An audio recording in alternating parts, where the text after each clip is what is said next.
From the ranch where we lived, we would drive over an hour every Sunday to a town called Santa Catarina in the desert region on the other side of Monterrey. We had a church there that, for several years, met in the home of a dear family from the church. Juan and Amalia graciously opened their home and allowed us to worship there. By God's grace and in His time, we eventually were able to purchase a piece of property and build a church building in the middle of a poor but growing community in an industrial area in the valley between two tall mountain ranges. I drove our van and made the rounds to pick up people from the surrounding communities of La Fama and Santa Marta. It was a 15-passenger van, but we regularly packed in 40 to 50 people.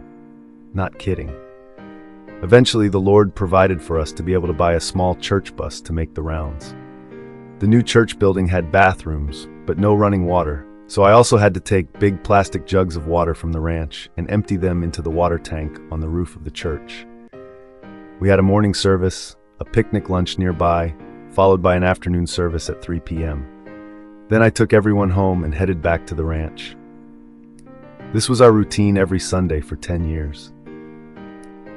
We also had a small church in the village of Santa Fe, which was located right next to the huge Pemex oil refinery outside Cadereyta.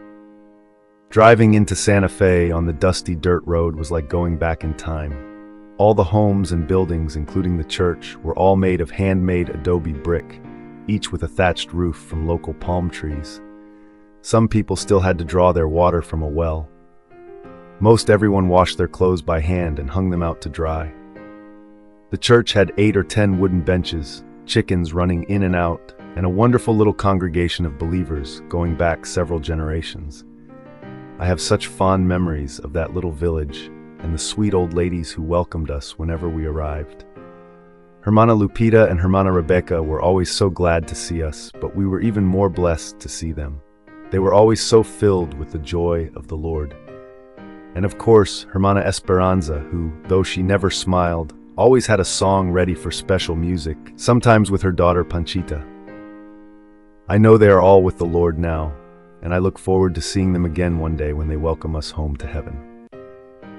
After Hurricane Gilberto devastated Monterrey and our town of Cadereyta, hundreds of families lost their homes due to the damage caused by the flooding. These families were known as the damnificados and had nowhere to go and no place to live.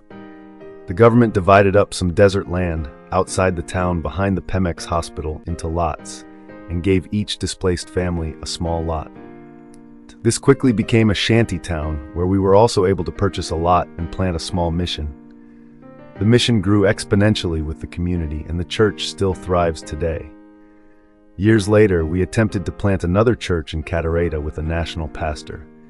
It was a disaster and a failure due to rivalry and lies. The mission board we were with at the time shut down the project and essentially canceled our life's work. We suddenly found ourselves without a mission field. In God's providence, we received a call from a church in Guadalajara, planted by friend and fellow missionary Larry Trotter. It was a perfect fit, and we served in that church for 15 years. During that time, I became a legit biker at 40 years old, and by God's grace, we founded the first biker church of Guadalajara, maybe even in all of Mexico. My good friend and fellow biker, Jorge, and I got together to talk about the possibility of starting a biker church. We also met with another biker friend and brother named Joel, who owned an infamous biker bar back in the day. It was rumored that back in its heyday, in the space of 1 year, there were around 20 murders in that bar. But Joel became a Christian, closed the bar, and just ran his custom bike shop next door. As a Christian, he and his family wanted to consecrate the old bar into a more sacred venue, an actual place of worship. In God's providence, our 3 families started meeting there, and soon a few more families joined us. It was not exclusively for bikers, so we had all kinds of folks join us. I led the worship, and my kids played the bass, keyboard, drums, guitars, and vocals. It was a real church. It was never huge, but we usually had a good turnout. Another biker missionary came to Guadalajara from California with his family and joined our fellowship. We all took turns preaching, and we had Sunday school classes for the kids and potluck Sunday meals together. We even had a biker wedding there.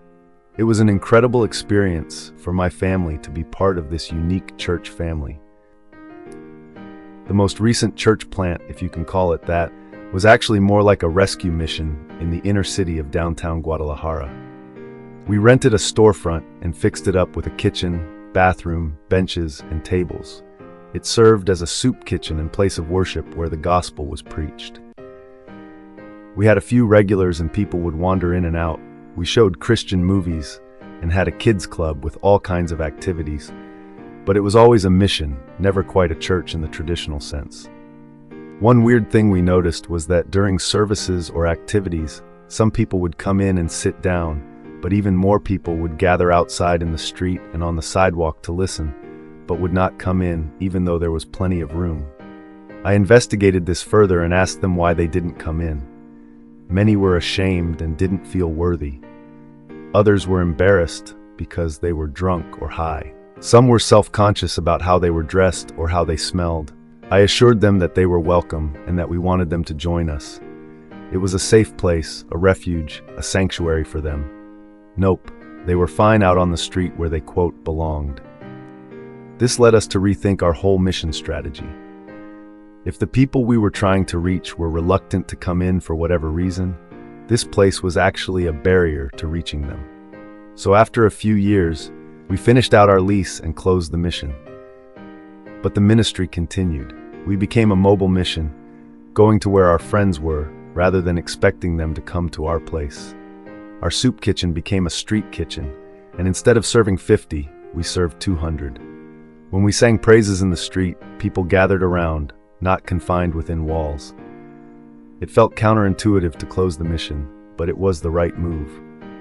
We became a church without walls. The gospel was still being preached, and the fellowship was sweet because we were on common ground, just as consecrated, but more accessible.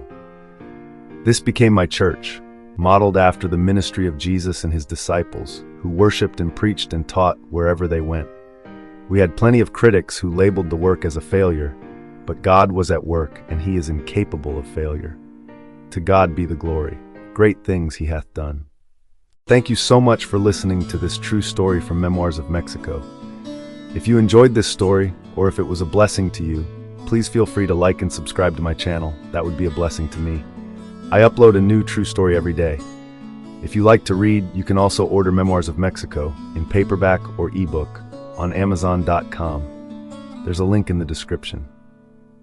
Thanks again for listening.